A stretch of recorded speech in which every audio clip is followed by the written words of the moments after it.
Gratitude sometimes gets a bad rap.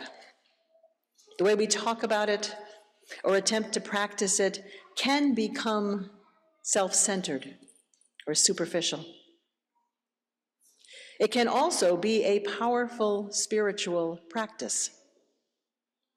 Even just noticing and appreciating the simple things we sometimes take for granted can help us be happier and more generous. It makes us feel more connected. It builds resilience for the hard things in life. Many people find a daily, intentional gratitude practice to be helpful.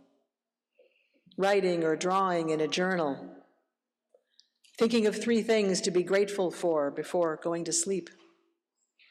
Starting the day with appreciation for the sheer improbability of being alive. There are lots of ways to pause and notice and remember that none of this is guaranteed. And then to say thank you to someone else, to the universe, to a God, or to no identified recipient at all. Regardless of where the thank you is directed, it changes something in us. And as we saw in the second part of the story, we might expand our thank you to include gratitude for new beginnings, the start of an adventure, a moment of promise, a surprise invitation, a doorway to move through, a road that leads somewhere, even if we don't know where. We are all on journeys, literal and metaphorical. What if we brought that same practice of gratitude to their beginnings, even the ones that emerge out of endings, and even the ones that bring with them uncertainty and difficulty?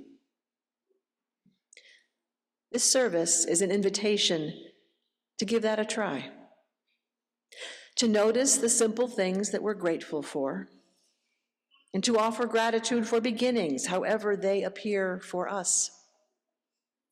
And as we continue with the story, maybe even gratitude for the whole arc of the journey. What surprising things might you offer thanks for? If you're a young person with an interactive order of service, you might draw or write some of those things on those pages. And all of us, with the inspiration of the story that you heard and the part that remains to be told, we might use this time together to sit with whatever gratitudes show up for us today, even perhaps some improbable or unexpected ones. Thank you for the simple things, for the beginnings, even the ones that emerge out of endings. Thank you for the storm and the parachute, the rustling and the song. Thank you, wild beasts and caution, and mystery and feelings and memories. If we're open to it, gratitude is not a state of mind that we force ourselves into, or lists of things that we like.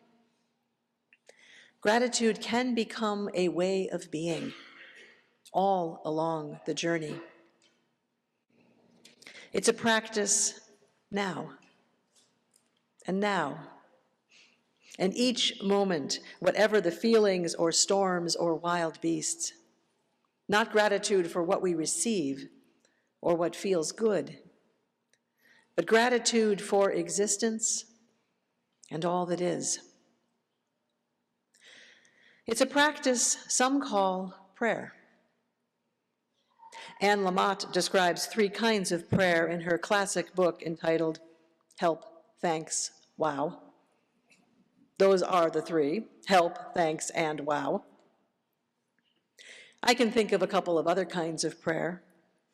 I'm sorry comes to mind. But thanks is a big one.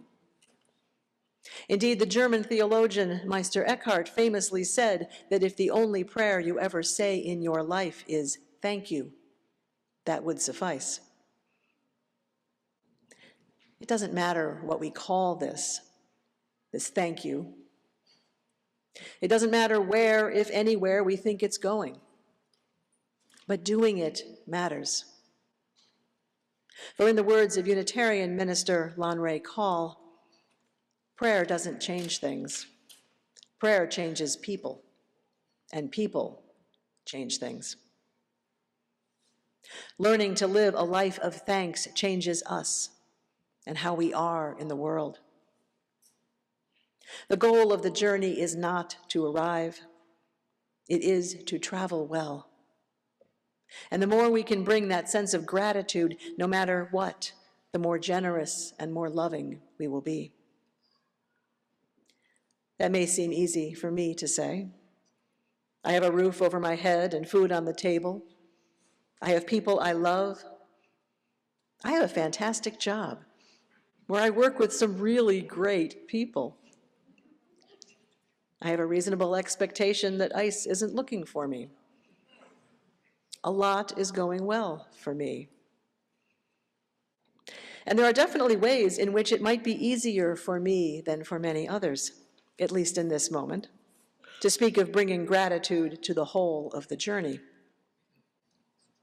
And I've certainly had times when my capacity for gratitude was pretty limited. If you're struggling with it today, that is human, and you are not alone. But what I'm saying is nonetheless true.